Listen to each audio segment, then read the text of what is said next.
democracy could very well be in peril if Congress can't even agree to form a consensus to investigate the deadly January 6th insurrection at the Capitol, where the very heart of democracy was at risk.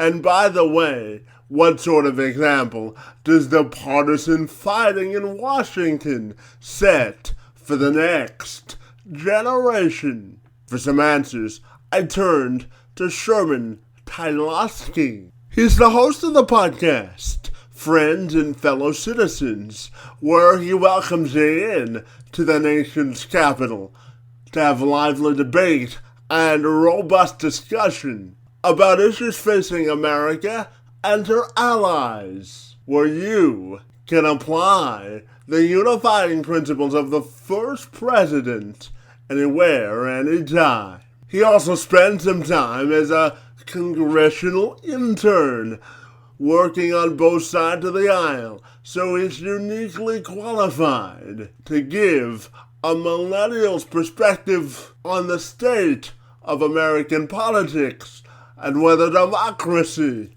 can be saved. Let's talk some politics. I'm Kevin McShann. Let's have this conversation.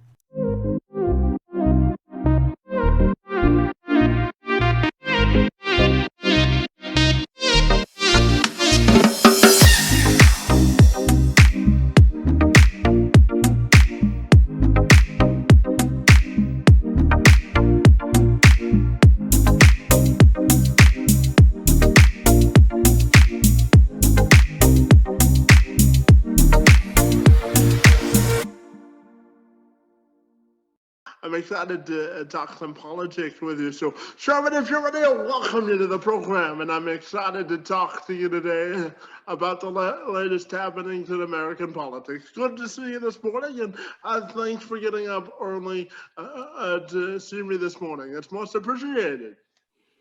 Well, Kevin, it is great to be on your show today. I really appreciate you having me on.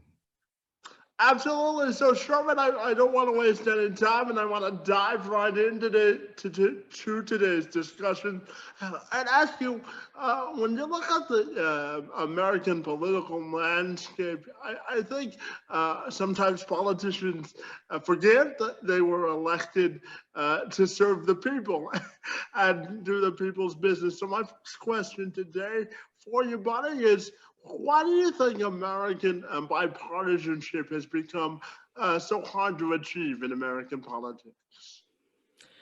Well, Kevin, that's a really great first question. I'm really glad we're getting into this.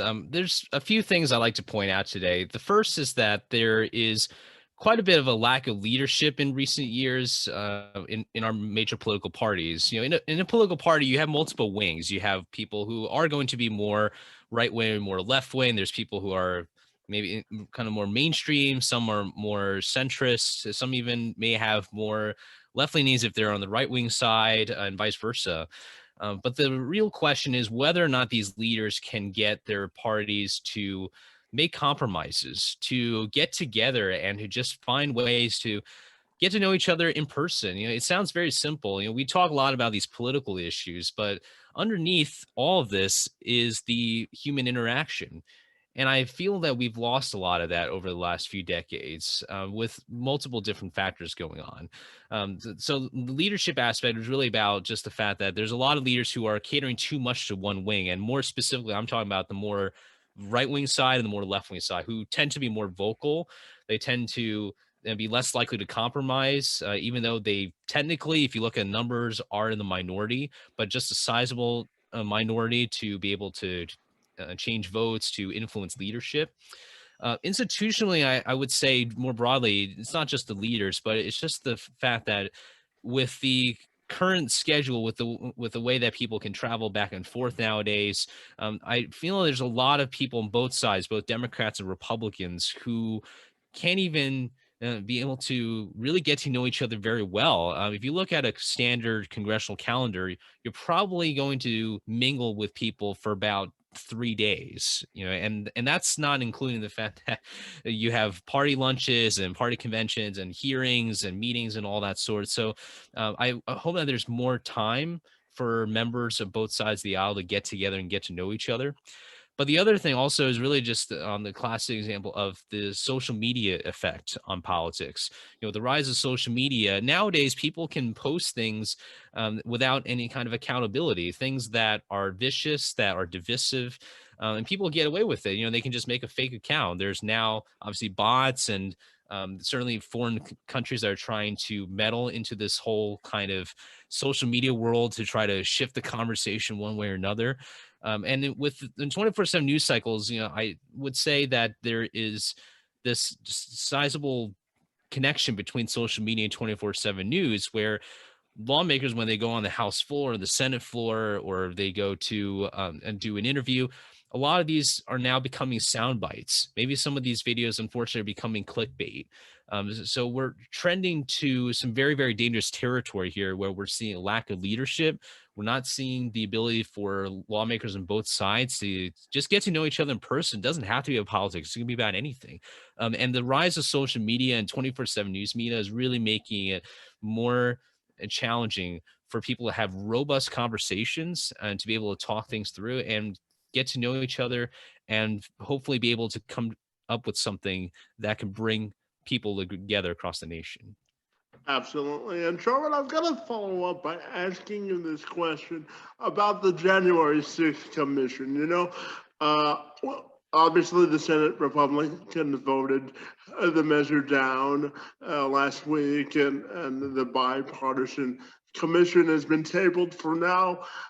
And I'm curious to ask you, if we can't even get both sides to agree on how to, or whether or not to investigate the insurrection at the Capitol, I'm wondering if you are worried about the state of democracy. Well, that's a great question. And I'm glad you raised the January 6th commission, because there's been obviously a lot of talk about this. And I am definitely concerned when people refuse to admit that there are particular interest groups or particular wings of their party that are trying to tell them, no, don't support a January 6th commission. Because I believe that in my view, this is just my personal view, but I believe there's a lot of lawmakers who want to know what happened on January 6th. They want to know all the details. They want to know what the Capitol complex was prepared for, what it was not prepared for. There's a lot of money that they're trying to dish out in appropriations bills to try to fund the Capitol Police, which for a long time actually has been very much underfunded. A lot of overtime, a lot of understaffed people in Capitol Police, and there should be a lot more work on this end to strengthen and make sure nothing like this ever happens again. But we have come to a point where, because of this partisanship, because of the fact that we've had members on both sides of the aisle say some things that I would say do not welcome some kind of civil conversation. We've come to this point where there is a lot of resistance towards something that should be bipartisan. My view on the scope of the commission may be different. I'm more focused on the Capitol complex itself, just because there are a number of measures that should have been taken that weren't on that day and beforehand with the intelligence that was gathered. But largely speaking, I would also say that what happened on January 6th and this commission, regardless of how this works out in terms of the format and scope, we really need to look at that day and say, we can't let this happen again. We haven't had it, just to put into context for a lot of people out there, we haven't had a storming of the Capitol since the British in 1814, for crying out loud. So we need, I hope that we get to this point where people can find ways to speak with one another, make sure that responsibility is delegated. I know that the Department of Justice, the FBI are handling prosecutions and going after people who stormed the Capitol. But largely speaking, I believe it's the responsibility of our leaders and ultimately every single one of us to make efforts and to try and have these conversations, make sure that we get people on board and just be friendly. It goes back to very simple methods. But I hope that something comes out, and happy to share a bit more about the commission or something else if that's something your audience is interested in. Yeah, I'm also curious to follow up. I'm sure you heard the comments of Minority Leader Mitch McConnell saying that no further investigation should happen, and they were all there at the Capitol. Mhm. But I'm curious to get your thoughts on the tone deaf nature of that comment, if you believe it's tone deaf, and what do you think about the Republicans' relationship with President Biden in general? Well, I think it definitely starts with this relationship between McConnell and Biden. These two members have been side by side in the Senate for many, many years, and I believe it's a value, and there's a lot of value to that, and I think it's a blessing in disguise because when you have two people who have been together for that long, you can't agree on everything clearly, and this is definitely the point about bipartisanship, which is not about getting everything done in unison. It's all happy and everything, but it's about just recognizing that we all have our different interests, and when we find agreement, let's do it. So I hope that the relationship between Mitch McConnell and Joe Biden can shine through. I know that we have some discussions going on about infrastructure, about uh, obviously the post COVID recovery, so to speak. And while there's clearly been some legislation out there already in this Congress that have gone along party lines, which certainly is problematic, but something that is quite inevitable, especially also when you have one party controlling all three branches of government. But I really think that with McConnell and Biden having this relationship, there's no one else who has this kind of relationship at this point. Maybe Biden obviously knows some other senators that are some GOP senators that have been along for a while, like Senator Chuck Grassley has been around since 1981. So, I to your point though, I really hope that there is this kind of bipartisan getting to know each other sort of vibe that can ring around in the halls of Congress and the White House. Yeah, and I'm also curious to know. Obviously, um, the Senate and the Senate has yet to pass the voting rights bill, and if you Mhm. listen to Senator Tim Scott, he said June is make or break for the bill itself. And why do you think something as uh, roundly supported as police reform, uh, especially after George Floyd's death, has also been so difficult to achieve? Absolutely. And with voting rights and with police reform, I guess I'll combine those two in my answer. So on the voting rights bill, there's been something called HR 1 for the People Act, and it's got a whole slew of things. And we certainly don't have time to go through every single item, but the big gist is this idea that the federal government should be taking a more active role on managing elections. This battle on HR 1 is very indicative of the disputes that we have in the United States between those who want a more active federal government approach and those who want to delegate more responsibility to the states, or at least restore rights to the states. And it's really based on the elections clause in the Constitution, Article 1, which it says that the states, the language, I don't remember the exact language, but it says like time, manner, place to be run by the state, and the federal government is to basically be able to kind of manage things. Although the dispute really is along the lines of the fact that with certain precedent in Supreme Court cases, the real interpretation for many justices has been that the federal government should intervene only if there is true abuse of elections laws. So they're kind of the last resort. So the states would actually have the first say in terms of managing the elections and any changes in elections law that they might have. If you might recall, we had a very contested election in Iowa and for the 2020 election where a Republican initially won by about 50 votes, but then after recount, she was only ahead by 6 votes ahead of her Democrat opponent. And the Committee on House Administration was initially going to task to take a look at that, but with the whole notion that if you with this kind of political environment, if you meddle in and there's now kind of a contest between both sides, Speaker Pelosi made the decision to not contest it. I use this example because the Committee on House Administration, some other committees are charged with election integrity and some form of protection of our elections, especially on the intel side or law enforcement side.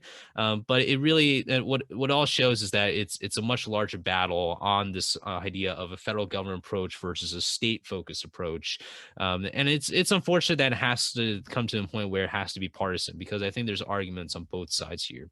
But on the issue of policing reform, I'm glad also you raised this because after the tragic death of George Floyd last year, there's clearly been a lot of discontent with regards to the way that policing has been handled.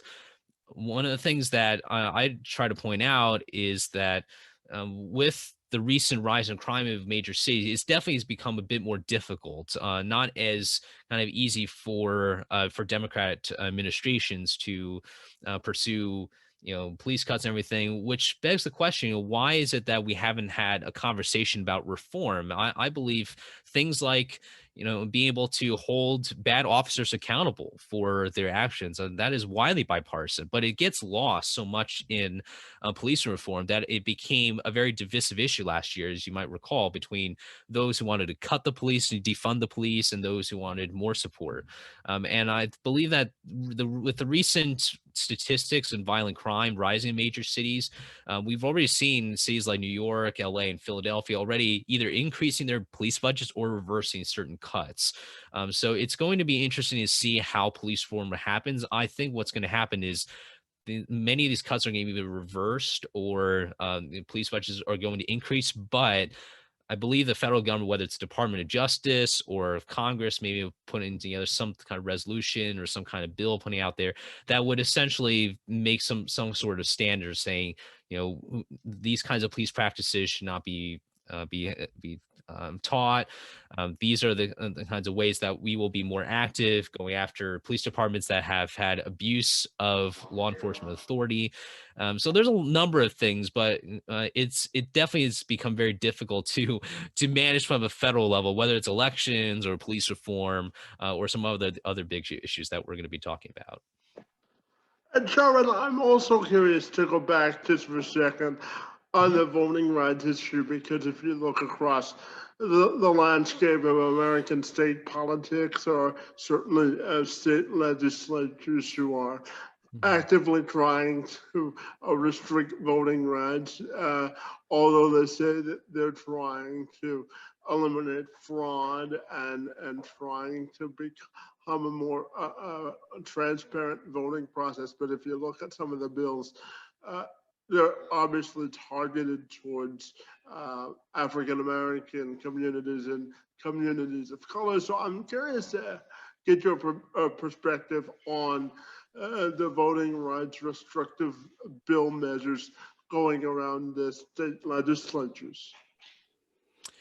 Absolutely, and there's a multitude number of bills that are going out, but I'll just address one or two. So one of the most contested ones recently has been one in Georgia, and there's a lot not of details in there, but one thing that I would say is that when it comes to voting restriction and everything, number one is I'm very much support of people getting involved in the state legislature side, and to be able to speak to their representatives about these particular issues. There's been a lot of some kind of misconception when it comes to how certain bills are implemented, or some of the things, like there was I can't remember the exact details, but there was someone who proposed that people couldn't give water at voting stations or something. And it takes a lot of effort, I would say, just kind of more broadly speaking, if I may say. It takes a lot of effort to read through these bills, and I hope that as we move forward, when we get more scrutiny on some of the issues that you raised, about voting rights, I certainly want to see that we have in my opinion, more accessibility throughout the days. Maybe a longer times for the polls to be open so that people can have time to vote. Certainly, people getting a choice, been a better choice of whether or not they want to mail-in ballot or they want to go vote in person. I believe these are the kinds of things that not only expand voting access for African Americans, but really for demographics across the nation. We need to be a lot more, I would say, if I were to put it in kind of a political jargon term, more libertarian on voting, because if we start to go down this route, as we've seen in certain legislatures, we go down this route of going along voting based on some kind of racial demographic or whatever part of the state you're living in. That's not how we advance voting. And I'm also glad that in recent elections, though, we've seen a huge turnout or a larger turnout among minority communities. And I want to see that grow. So largely speaking, I would love to see more active involvement, but also some better dissemination of some of the election bills that have been going on. It's also very unfortunate that with these conversations that we should be having about voting rights and about expanding voting access so that people can vote in the way that they want and that they can participate in a democratic process. I hope that we also don't spread the politics into worlds like the business world, which is very unfortunate because business is supposed to be focused about making about maximizing profit and doing what they do is best. But for these kinds of conversations, we need to have those venues so that we can have those robust legislate pieces of legislation debates and hopefully have a much better outcome. And Sherman, as you know, President Biden's meeting with the Republican lead negotiator, Shelley more capital on infrastructure today, and trying to sort of extend the olive branch of political bipartisanship today, and trying to get a bipartisan infrastructure bill done.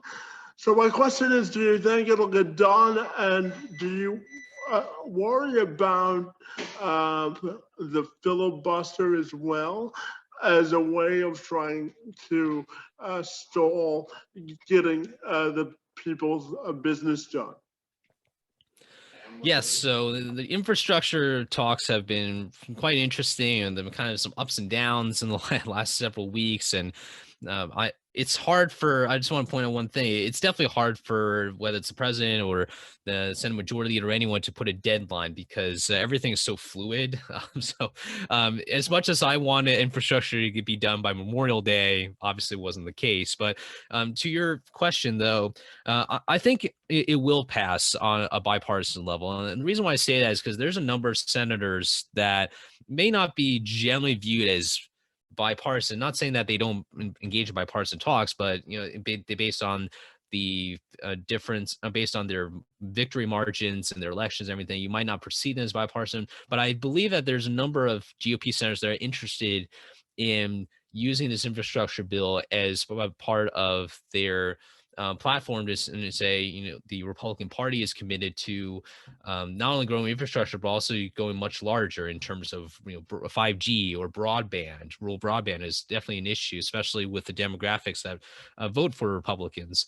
And on the Democrat side, I believe that Senator Schumer, Speaker Pelosi, they are also very much committed. They understand that President Biden has emphasized strongly for an infrastructure bill, and they have quite a mandate to get this done. On the prospects, really the simple answer is yes. I think it's going to get done, but it will take some time because we're still quite far apart on how much both sides want to spend. I know that President Biden lowered his from about 2.25 to about 1.7, 1.8, right around that number.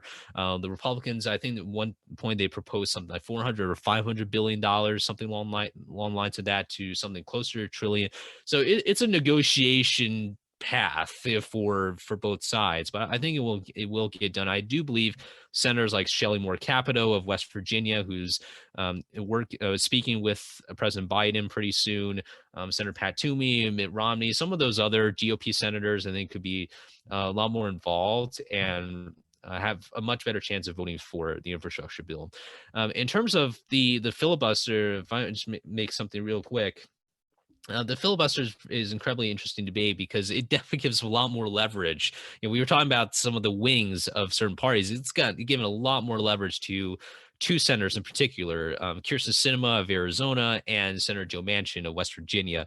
I would defend. I would kind of take the side here on with Senator Manchin and Sinema, not because I want critical legislation to be blocked or anything. I say this because we are in this stage where we're losing mechanisms to force people to compromise, to have these debates. And for people like Senator Manchin, for those who are working the Democrat side, they kind of should understand that Manchin is being reelected by a pretty big margin in recent elections, in in a state that voted in 2016 2/3 for President Trump.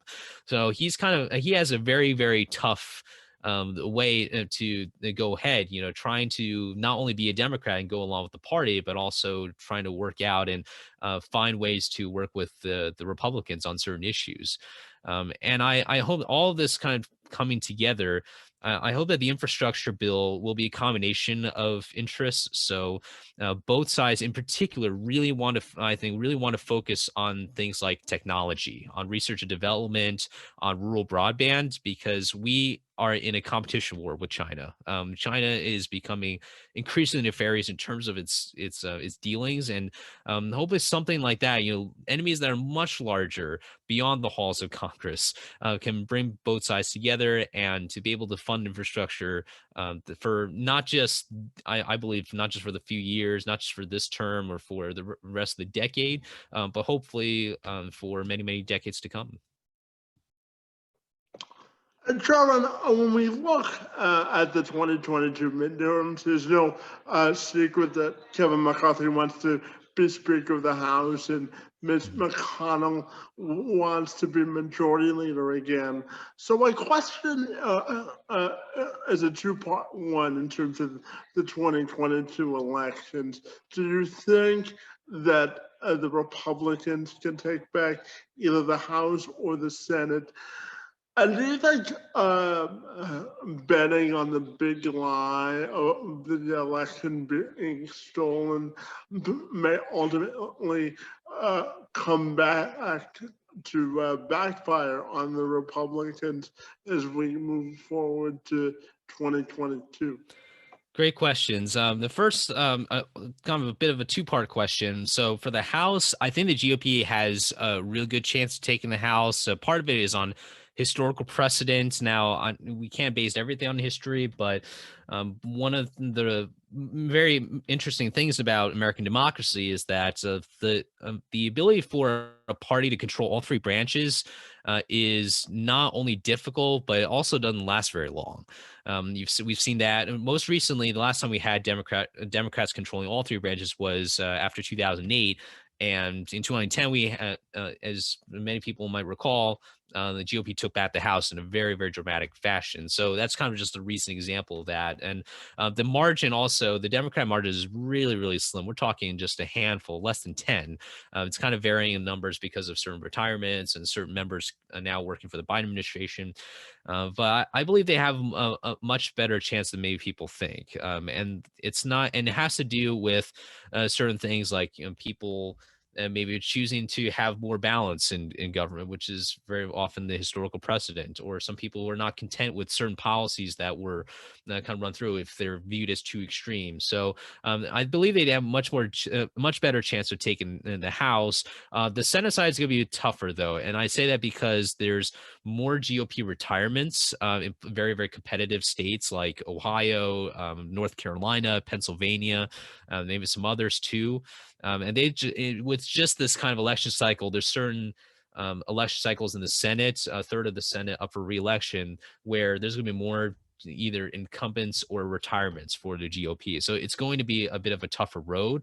And also, some of those with certain senators, like I believe Senator Ron Johnson of Wisconsin's up for re-election 2022.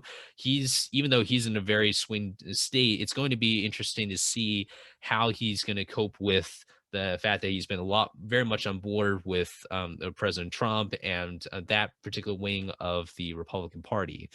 In terms of, yes, I believe I think both of us would agree. I think that if the Republicans go with with the January 6th in the background, and this idea that there's this whole election that was being stolen, it's not. I don't think it's going to go very well for them at all. And they need. It's really.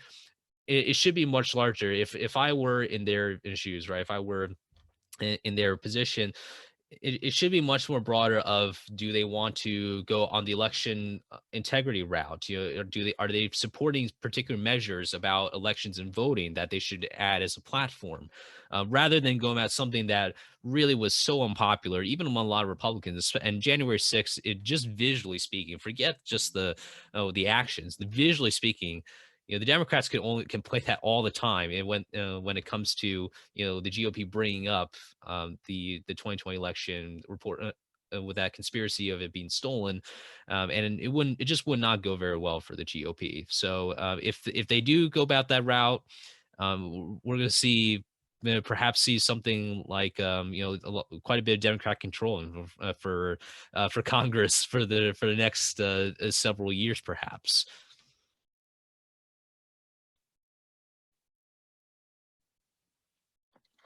And Sherman, I'm curious to ask you about Trump and Trumpism.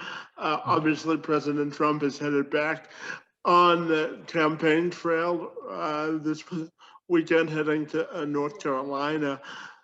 So I'm curious about your thoughts on the impact President Trump still has in the American political cycle, and whether you think his influence will pay dividends in 2022 and 2024, or whether you think his impact or influence may be a burden to Republicans.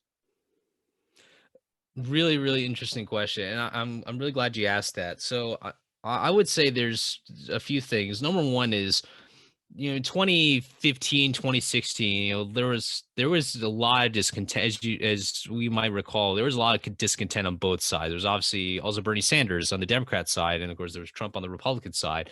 And there was a lot of very raw discontent with Washington in 2015, 2016, with a lot of things that have been going on.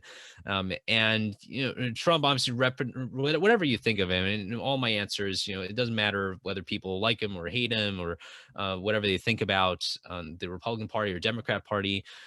But I believe that his election shows how important it is for members to pay attention to popular discontent. We often like to think especially in this system of government, where because we don't have national referendums, for example, which happens in other countries, or we think that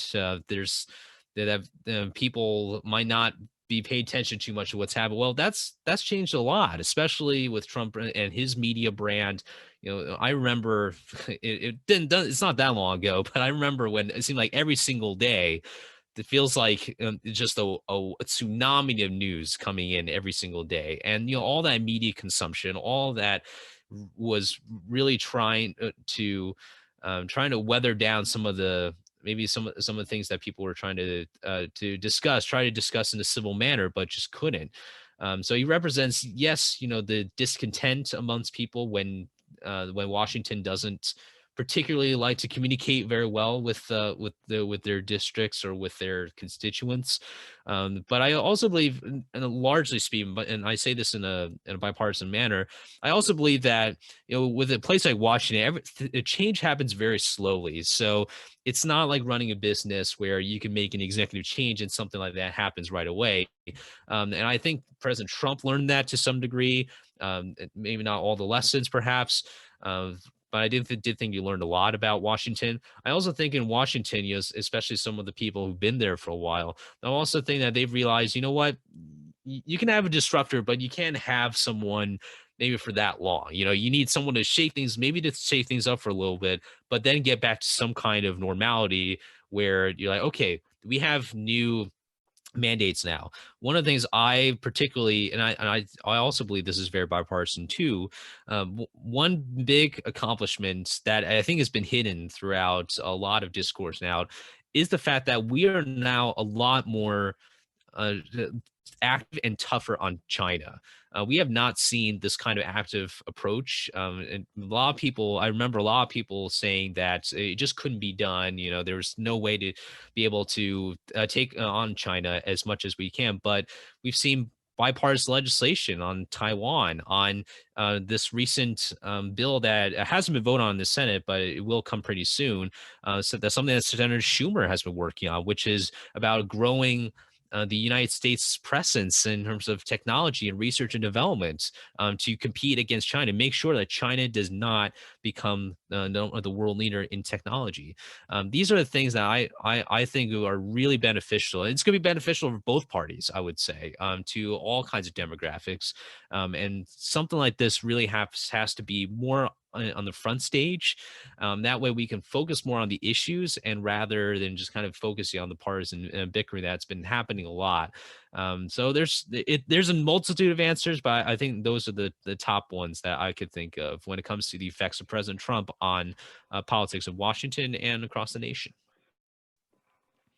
And Sherman, I'm also curious to guide the discussion in terms of, do you think we'll get back to a point in American politics where we have healthy, robust discussion and debate on the issues rather than being so partisan? So I guess what I'm asking is, do you think we'll get back to the way politics used to be, where if you lost an election, you tried harder the next time? And while you may disagree, the art of compromise can be restored in American democracy? Well, I am an optimist myself, generally speaking, for a lot of things. I do believe that we will get back to a better place in American politics where we can have healthier debates on issues and not having this partisanship. I say that because for a couple of reasons. Number one is with the expansion of technology, especially on I think there's going to be a lot of issues with people having some kind of trust in technology because there has to be a personal side of things. You have to get people to be together and for constituents to see their member of Congress in person. There might be a lot more emphasis on, and I know that we're saying this, still in the pandemic and everything, but there might be a much bigger emphasis on in-person events and in-person conversations. There are obviously ways for technology to come in place as a band-aid solution when people can't be congregating together. But I always say that Congress is a place where people congregate, and I hope that when we advance with some kind of with this technological development and everything else, we get to a point where we're valuing this person-to-person relationship more, and not just with between voters and members, but also between members themselves. Maybe we realize that we've been losing this sense of camaraderie or the sense of being together and not necessarily just talking about politics, but also just being together as friends, sometimes as best friends, even when the way that they're portrayed in the political arena is perhaps not a very good one. And this next second thing though is I do believe that we're such, even though we've had divided times, I don't believe this is the Civil War era where people were literally beating each other up on the Senate floor, if you can believe that, and some other crazy things that happened. But I also don't believe we're in a very, very robust political environment. We're losing this mechanism, this ability for us to control kind of what we say, maybe what we write on social media, for example. And I don't know how that's going to look like in terms of that general breaking point. Maybe it's a 1 day thing, or maybe something happens in a year. But I hope that there's be a transition where people can see, you know what, I don't I we need to take individual responsibility about this. I'm going to do better than what I did before in terms of expanding civility and having more bipartisanship. I know that for myself in recent years, I've cared a lot about bipartisanship before, but in recent years, I've cared more about it. And I hope that we will do what we can in our capacity, whether we're voters or whether we're members of Congress or whoever. It doesn't matter who you are. We can always have these healthier debates by being together in person when it's safe to do so, having these just non-political conversations, kind of taking politics out of sports, out of entertainment, out of all these venues, just having a good time, having these wonderful times with the people that we get to know, and with by doing a multitude of these things, given the trends that we might be seeing in the next few years, next few decades. I hope that we will, and I know that we will get to a better place. And I can look at my kids and my grandkids, and I say I remember those the difficult times with partisanship. But I hope that we can bring healthier debates to our children, our grandchildren, and future generations to come. Absolutely. And I've got a few more for you. The first one is talking international politics. Mhm. Biden has a summit with Putin next month, and we saw what happened overseas with Hamas and the fighting with Israel. So I'm curious to get your thoughts on America's standing internationally under President Biden's leadership. Yes, I think the United States is going to, number one, be more involved in international organizations. I know that the Biden administration has put that forward, but what the Biden administration has also said is that they want to rejoin international organizations or pacts, things like the Paris Climate Accord, be more active in the United Nations, World Health Organization, et cetera. But they want to ensure that these are more democratic and have American values of democracy. So there's kind of a bit of there's really two sides of this, and I think it's good. It's very interesting. There's obviously going to be a lot of debates about the role of organizations like UN and the World Health Organization. Certainly in the last year and a half has been under a lot of scrutiny, and understandably so. There's been a lot of really fishy stuff going on, I think, with the influence of China and everything. And largely speaking, though, atop of all that, the Biden administration, I think, is taking on, so far from what I've seen, taking on really what the Trump administration has left on in terms of this U.S.-China relationship. It's not the same as it was certainly back in 2016. We know that there are risks obviously involved with China, but there's really a mandate to be tougher, realize things like trade, things on intelligence, on maritime security. The South China Sea being one of the most important bodies of water. All of a sudden, it's kind of just pretty much being claimed by the Chinese. Things like that, I think, are going to help shape the Biden agenda and put it in test as to whether he can leverage these international organizations and these partnerships with other countries to be able to have a much more coordinated and unified response towards China. And I believe that Secretary of State Tony Blinken, Secretary of Defense Lloyd Austin, some others have voiced their support for these active measures, and also be able to coordinate on other priorities for the Biden administration, like climate change, on human rights, which is obviously very central to the Democratic Party, certainly when it comes to things like in Xinjiang and other places. And so, the largest speaking, I would say it's the international organizations having that America leadership and those American values, that tougher stance on China, but also more broadly speaking, you mentioned things like what's happening in Israel, which is very unfortunate, by the way. What's happened between both sides. Um, it will be a very on one hand, it will be a big test, I think, for Biden's ability to negotiate, be able to work with international partners. But I also believe that there's certain disputes that are happening now that are going to require some more creative ways of going about it. For example, on Russia, on China, I think there's the cyber route that, while it might not sound foreign policy-ish as when you hear it, but it certainly has these implications, especially when foreign adversaries are now trying to hack into critical infrastructure and some other entities. So I hope that the Biden administration and the Republican Party and the Democrat Party can all work together, because foreign policy really, we talked about partisanship earlier in this episode throughout. But foreign policy is actually far less controversial, which is kind of interesting. Far less controversial than what people think, and I hope that will be also another venue where people can have a bit more say and leeway when it comes to shaping the direction of American leadership in the world. Yeah, and my final political question for you before we get to your podcast is, do you think the Democrats are doing enough with the power that they have currently?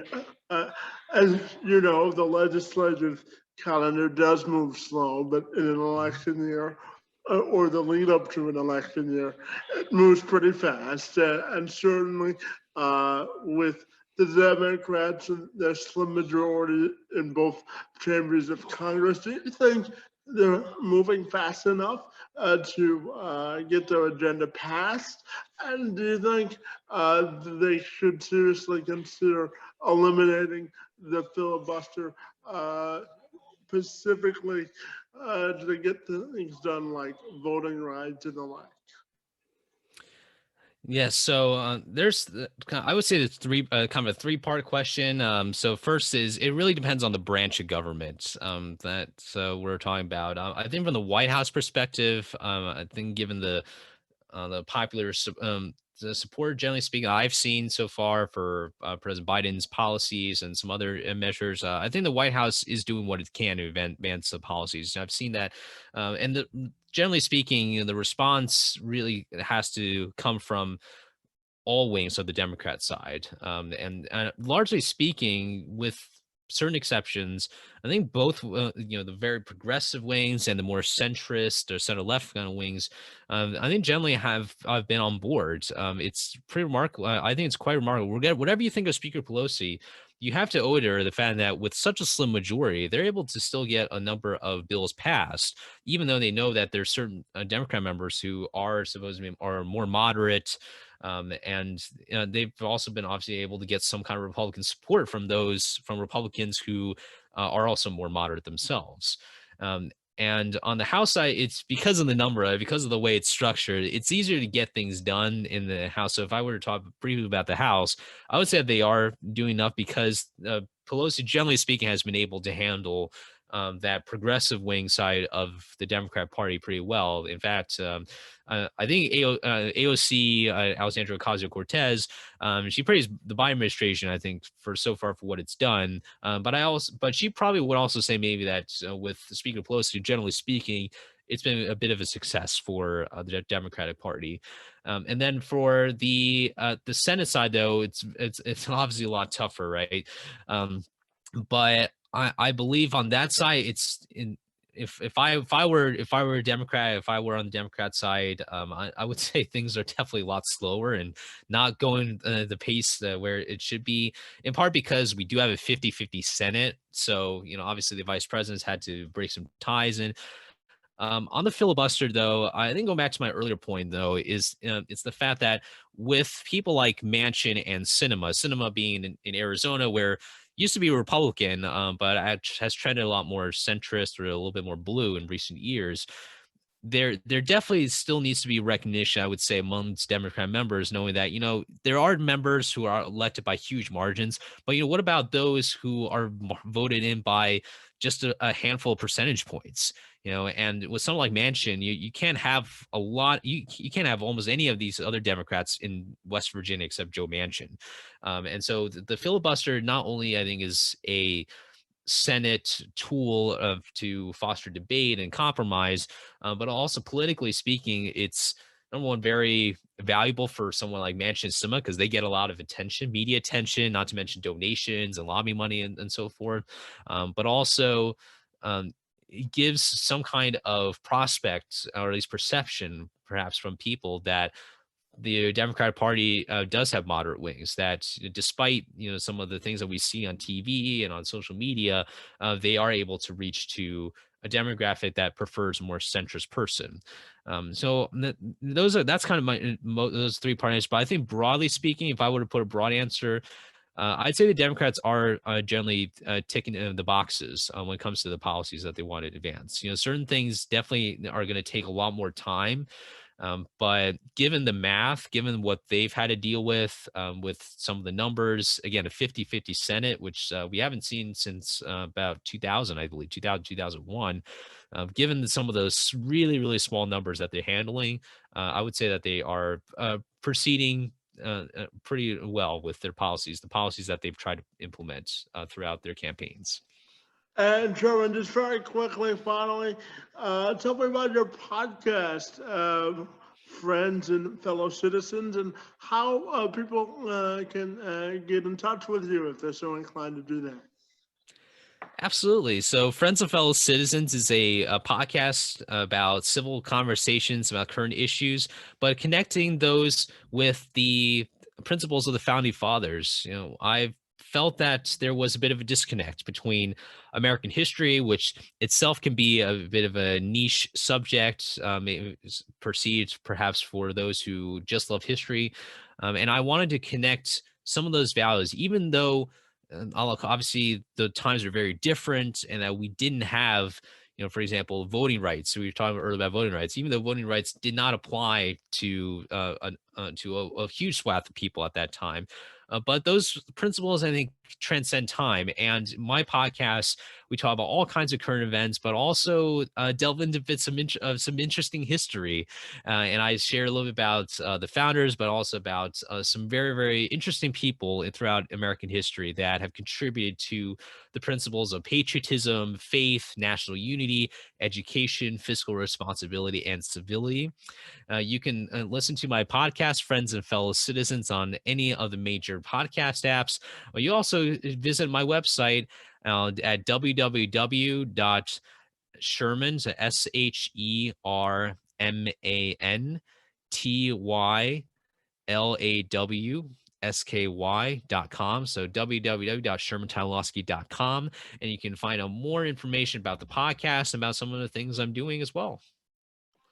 Hey, Sherman, I really want to thank you for spending a part of your morning with me to have a robust and healthy discussion about the state of American politics. Your thoughts and insights and perspectives are most appreciated. And I want to thank you for joining me this morning. It's most appreciated. Well, Kevin, thank you so much. And congratulations, by the way, on hitting 250 episodes. That is quite an achievement. And I just want to thank you for all the conversations that you've had with various different guests. And I'm so honored to be on your show today. I really want to thank you so much.